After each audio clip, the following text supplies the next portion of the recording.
জলের তোড়ে ভেসে যাওয়া বৃদ্ধাকে উদ্ধার করা হলো। নমস্কার, স্থানীয় সংবাদের বিশেষ একটি খবরে আমি মৌমিতা দা।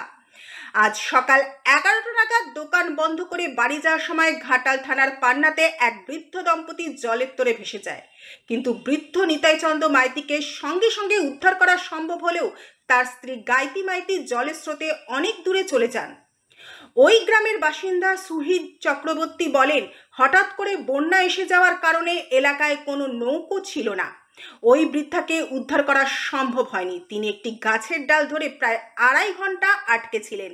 এলাকার বাসিন্দারা সঙ্গে সঙ্গে সাংসদ প্রতিনিধি রামপদ মান্নাকে খবর দিলে তিনি নৌকা পাঠানোর ব্যবস্থা করেন। তারপরেই বৃদ্ধাকে উদ্ধার করা সম্ভব হয়। ওই বৃদ্ধা বর্তমানে সুস্থ রয়েছেন।